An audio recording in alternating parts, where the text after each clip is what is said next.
1800 में ऐसा था भारत। ये वो दौर था जब अफगानिस्तान से बांग्लादेश तक अखंड भारत होता था। ये वो दौर था जब हिंदुस्तान की जनसंख्या महज 16 करोड़ थी।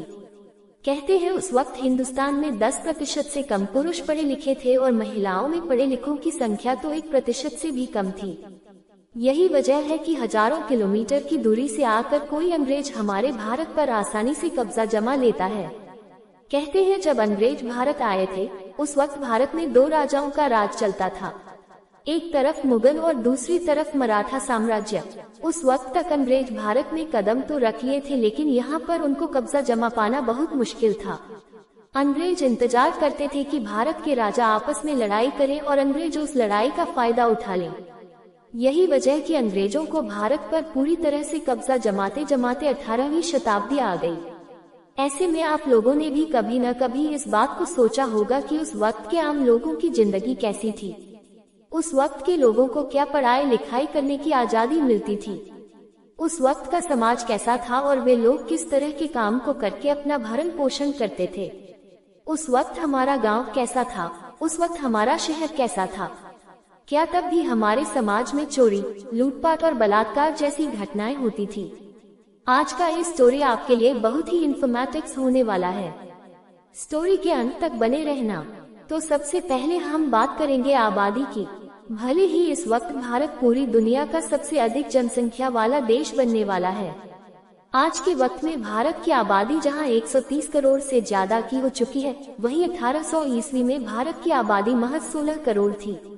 अब आप अंदाजा लगा सकते हैं कि पाकिस्तान, बांग्लादेश जैसे देशों को मिलाकर भी उस वक्त हमारे देश में सिर्फ 16 करोड़ लोग रहते थे और आज भारत के कई हिस्से कटने के बावजूद भी जो जगह बची है उसमें 130 करोड़ से ज्यादा लोग रहते हैं। ये वो वक्त था जब हमारे देश में शहरों की संख्या बहुत कम थी। यही वजह कि भारत देश को हमेशा से ही भारत के गांव रिप्रेजेंट करते आए हैं, इसलिए भारत को गांवों का देश भी कहते हैं। बात अगर शहरों में रहने वाले लोगों की जाए तो उस वक्त शहर में जो भी लोग रहते थे वो अंग्रेजों द्वारा बनाए गए मिलों में काम करते थे। उनसे बहुत कम पैसों पर बहुत ज्यादा काम करवाया जाता था। जब अंग्रेज नहीं आए थे तो उस वक्त भारत का कपड़ा भारत और भारत के आसपास के कुछ देशों में ही प्रसिद्ध था, लेकिन अंग्रेजों के आने के बाद भारत में बना हुआ कपड़ा दूसरे महाद्वीपों पर फेमस होने लगा। लेकिन इस प्रसिद्धि के साथ साथ भारत के किसानों और भारत के मजदूरों की आमदनी बहुत कम हो गई, क्योंकि अंग्रेज भले ही उन कपड़ों को ऊंचे दाम पर बेचते थे, लेकिन भारतीय मजदूरों और किसानों को बहुत कम पैसे देते थे। वहीं दूसरी ओर हैंडलूम इंडस्ट्री अपने पतन की तरफ जा रही थी। इन दिनों भारत में हाथों से सारी कारीगरी की जाती थी। लखनऊ और बनारस के हैंडलूम इंडस्ट्री की धूम दुनिया भर में हो गई थी। उस वक्त लोगों का काम बहुत मेहनत भरा होता था, क्योंकि उस वक्त न तो बिजली थी और न ही आज के जैसी कोई आधुनिक टेक्नोलॉजी। उन लोगों को लगभग सारा काम अपने हाथों से ही करना पड़ता था। आपको जानकर हैरानी होगी कि उस वक्त भारत में जो कपड़े बनते थे उसकी बहुत ज्यादा डिमांड थी।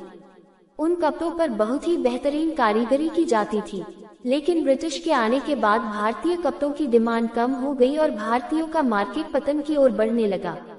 दरअसल भारतीय लोग जो कपड़ा बनाते थे उसे बनाने में बहुत वक्त लग जाता था और उसी कपड़े को ब्रिटिश तमाम तरह की मशीनों के द्वारा बहुत कम वक्त में तैयार कर देते थे और बहुत सस्ते दामों पर बेचते भी थे। यही वजह कि भारतीय लोग वक्त के साथ साथ और गरीब होते चले गए। अब बात आती है उस वक्त हमारे देश में जो लोग रहते थे उनका सबसे मुख्य व्यवसाय क्या था। तो दोस्तों ये तो आप ही जानते होंगे कि आज भी हमारे भारत में रहने वाले अधिकतर लोगों का मुख्य व्यवसाय कृषि को ही माना जाता है। यही वजह कि भारत को कृषि प्रधान देश भी कहते हैं। उस वक्त भारत में मुख्य तौर पर नील, कपास, अफीम, गेहूं और धान की खेती की जाती थी। लेकिन दुख की बात यह है कि उस वक्त हमारे किसानों को उनकी फसल की सही कीमत नहीं मिलती थी। अंग्रेज उन फसलों को बहुत ही कम दामों में खरीदकर ग्लोबल मार्केट में अच्छे कीमत पर बेचते थे। उस वक्त हमारे किसान सारा दिन खेतीबाड़ी और पशुपालन करते थे और शाम को अपने घरों में आकर भजन कीर्तन और सत्संग किया करते थे। उस वक्त हमारे भारत में बिजली या इलेक्ट्रिसिटी आम लोगों की पहुंच से बहुत